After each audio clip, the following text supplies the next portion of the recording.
പ്ലസിലേക്ക് case പോവുകയാണ്? ഇല്ല, ഹോപ്പ്ലെസ്സിലേക്ക് പോകുന്നില്ല. ഇപ്പോൾ സാധാരണ ഇങ്ങനെ ഒരു കേസ് അന്വേഷിച്ച് കഴിയുമ്പോൾ അത് UN റിപ്പോർട്ട് കൊടുക്കാമെന്ന് പറയും. അതായത് ഒരു താൽക്കാലികമായിട്ട് അവർ ലിസ്റ്റിൽ നിന്ന് മാറ്റി വെച്ചുകൊണ്ട് അന്വേഷണം നടത്തുക എന്നുള്ളതാണ്.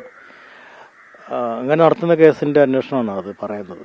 അപ്പോൾ ഒരിക്കലും അതൊരു ഹോപ്പ് തീർന്നുകൊണ്ടല്ല, പക്ഷേ എനിക്കത് ആക്റ്റീവായിട്ടുള്ള അന്വേഷണം ഇനി കുറയുമെന്ന് എനിക്ക് തോന്നുന്നുണ്ട്. അതുകൊണ്ടായിരിക്കും ചിലപ്പോൾ ഇത് വരുന്നത്. അല്ലാതെ ഒരു ഇത് വരുന്നില്ല എന്നാണ് എൻ്റെ ഒരു വിശ്വാസം. തീർച്ചയായിട്ടും ഇനി അവർ കണ്ടുപിടിക്കാൻ വേണ്ടി ശ്രമിക്കും എന്നുള്ളതാണ് എനിക്ക് കിട്ടിയ ഒരു ഇൻഫർമേഷൻ. അത് തന്നെയല്ല, അവർ കൊടുത്തിരിക്കുന്ന എല്ലാ റിപ്പോർട്ടുകളും എല്ലാ ലുക്കൗട്ട് നോട്ടീസുകളും ഇപ്പോൾ ലൈവാണ്. അതോടൊപ്പം തന്നെ പാസ്പോർട്ട് സംബന്ധിച്ച് ഇനി പുതിയ പാസ്പോർട്ട് എടുക്കുകയോ എന്തെങ്കിലും ചെയ്യുകയാണെങ്കിൽ തന്നെ അതും അവർ പാസ്പോർട്ട് ഓഫീസിൽ അറിയിച്ചിട്ടുണ്ട് എന്നുള്ളതാണ് എനിക്ക് കിട്ടുന്ന ഇൻഫർമേഷൻ. അതുപോലെ അങ്ങനെ ധാരാളം കാര്യങ്ങൾ എല്ലാ റിപ്പോർട്ടുകളെല്ലാം തന്നെ ലൈവായിട്ടുള്ളതാണ് എന്നുള്ളതാണ് നമുക്ക് കിട്ടുന്ന റിപ്പോർട്ടുകളെല്ലാം. തീർച്ചയായിട്ടും. അതായത് നമ്മൾ കേസിൻ്റെ അന്വേഷണം വരുമ്പോൾ ഞങ്ങളുടെ അന്വേഷണത്തിൽ ക്രൈംബ്രാഞ്ചിൻ്റെ ചാർജ് എനിക്കുണ്ടായിരുന്നു. അപ്പോഴതിൻ്റെ അന്വേഷണത്തിൽ നമ്മൾ കണ്ടുപിടിക്കാത്ത ധാരാളം കാര്യങ്ങൾ നമ്മൾ കണ്ടുപിടിച്ചത്. അപ്പോൾ നമുക്കൊരു നല്ല പ്രതീക്ഷ അതിൻ്റെ അടുത്തുണ്ടായിരുന്നു. പക്ഷേ പെട്ടെന്ന് ഒരു കോവിഡ് വരികയും പിന്നെ ഞങ്ങൾ ട്രാൻസ്ഫർ ആയി പോവുകയും എല്ലാം ചെയ്തു. എന്താണെങ്കിലും ഈ പറഞ്ഞ മുക്കുട്ടുതറയ്ക്കും നമ്മുടെ ഈ എരുമേലി അതിനടുത്തുള്ള മുണ്ടക്കൈ ഈ 3 സ്ഥലത്തിനിടയ്ക്കുള്ള സ്ഥലത്തെ കേന്ദ്രീകരിച്ച് ഉള്ളൊരു അന്വേഷണം വന്നിരുന്നു. ബാക്കി പുറത്തേക്കുള്ള അന്വേഷണത്തിലെല്ലാം പോലീസിൻ്റെ അതുവരെയുള്ള അന്വേഷണം വളരെ ശക്തമായ രീതിയിൽ പോയി മദ്രാസ്, കോയമ്പത്തൂർ, ഈവൻ വിദേശ രാജ്യങ്ങളിൽ ഖത്തർ അല്ലെ അങ്ങനെയുള്ള രാജ്യത്ത് പോലും ഞങ്ങൾക്ക് പോകാൻ പറ്റിയില്ലെങ്കിൽ പോലും അവിടെ ഇൻഫർമേഷൻ കളക്ട് ചെയ്യും കാര്യങ്ങളെല്ലാം ക്രൈംബ്രാഞ്ച് ചെയ്തിട്ടുണ്ട്. ഞങ്ങൾക്ക് പോകാൻ പറ്റത്തില്ല, അന്നത്തെ കാലത്തും പോകാൻ പറ്റത്തില്ല. പിന്നെ ഞങ്ങൾ ചുരുക്കി കൊണ്ടുവരുന്ന ഒരു സമയമായിരുന്നു.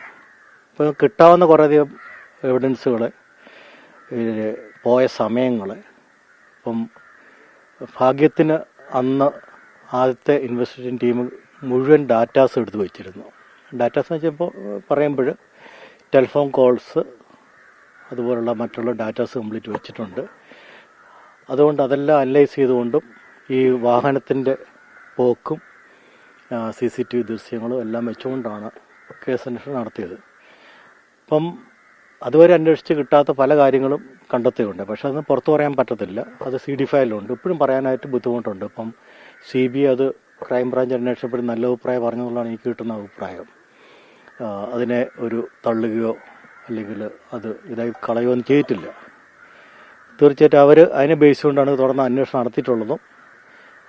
പക്ഷേ ഇപ്പോൾ ഫൈനലായിട്ട് അവരൊരു ഫൈനൽ റിപ്പോർട്ടില്ലെങ്കിലും ഒരു താൽക്കാലികമായിട്ട് അവരിങ്ങനെ UN റിപ്പോർട്ട് കൊടുത്തിരിക്കുകയാണ് എന്നുള്ളതാണ് എനിക്ക് അറിയാൻ സാധിച്ചത്. അത് കോടതിയിൽ അത് അംഗീകാരം കിട്ടിയിട്ടുണ്ടോ ഇല്ലയോ എന്നുള്ളത് അറിയത്തില്ല. എന്നാലും അവർ കേസിൻ്റെ അന്വേഷണം തുടരുന്നുണ്ട് എന്നുള്ളതാണ് എനിക്ക് കിട്ടുന്ന ഇൻഫർമേഷൻ.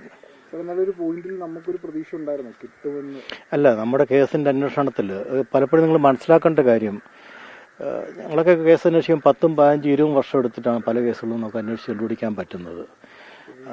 ചിലപ്പോൾ നമ്മൾ അന്വേഷിക്കുന്ന കേസുകളിൽ ചിലപ്പം നമ്മൾ ചെയ്യുന്ന ട്രാക്ക് ചിലപ്പം ആ രീതി കൂടെ പോകണമെന്നില്ല. പക്ഷേ ആ ട്രാക്കിൽ നിന്ന് മാറി ചിലപ്പോൾ ചിന്തിക്കേണ്ടതായിട്ടുണ്ടാവും. ഇത് അതുപോലെ വന്നൊരു കേസായിരുന്നു. അതായതിൻ്റെ ഞങ്ങൾ അന്വേഷിക്കുന്ന മുമ്പ് തന്നെ ലോക്കൽ പോലീസ് അന്വേഷിച്ച് ആദ്യത്തെ കുറച്ച് ദിവസങ്ങൾ അവരന്വേഷിക്കുകയും ആയിട്ട് മുന്നോട്ട് പോവുകയും ചെയ്തു. ഇത് സമൂഹത്തിലുണ്ടായിട്ട് കുറേ ഇമ്പാക്റ്റുണ്ട്, കുറേ സംശയങ്ങളുണ്ട്. ആ സംശയം ധ്രുവീകരിക്കാൻ വേണ്ടി അവരൊത്തിരി ശ്രമിച്ചത്. യഥാർത്ഥത്തിൽ അതാണ് ആദ്യം ഉണ്ടായ ചെറിയ കാര്യങ്ങൾ അതൊക്കെയാണ്. ആ സംശയം വന്ന് അതങ്ങനെയാണ് പോയിരുന്നത്. നിരവധി ക്രൈംബ്രാഞ്ചിനെ സംബന്ധിച്ച് ക്രൈംബ്രാഞ്ച് അതല്ല നോക്കിയത്.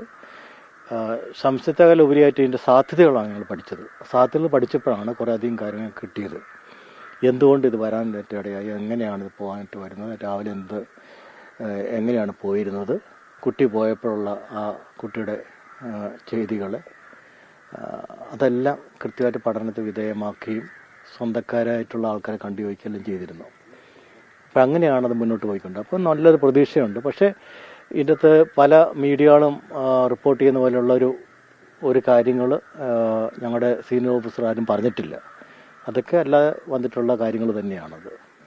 പക്ഷേ ഒരാൾക്ക് ആരുടെയെങ്കിലും പിന്തുണയില്ലാതെ ഇത്രയും നാള് രാജ്യത്തെ ഏറ്റവും മികച്ച അന്വേഷണ ഏജൻസിയെ പോലും ഇരുട്ടിൽ നിർത്തിക്കൊണ്ട് മറഞ്ഞിരിക്കാൻ പറ്റുമോ? നിങ്ങൾ ചോദിക്കുന്ന ഒരു എന്താ പറയുക ചോദ്യം എന്ന് പറയുന്നത് നിങ്ങളുടെ മനസ്സിൽ എന്തോ കിടപ്പുണ്ട്, അതുകൊണ്ടാണ് നിങ്ങളങ്ങനെ ചോദിക്കുന്നത്. അപ്പം അന്വേഷണ ഉദ്യോഗസ്ഥന് എനിക്ക് അതിന് ആൻസർ പറയാൻ പറ്റത്തില്ല. നിങ്ങൾ ഉദ്ദേശിക്കുന്ന തരത്തിലുള്ള ഒരു ആൻസർ അല്ല എനിക്ക് പറയാൻ പറ്റുക. മനസ്സിലായെന്ന് വിചാരിക്കുന്നു. ഒരാളിങ്ങനെ നിൽക്കാൻ പറ്റുമോ എന്ന് ചോദിച്ചിട്ടുണ്ട്. ഞാനതിന് ഒരു ആൻസർ പറയുകയാണെങ്കിൽ അത് വേറെ തരത്തിൽ ഇൻ്റർപ്രറ്റ് ചെയ്യപ്പെടാം. മനസ്സിലായില്ലേ? അതാണത്.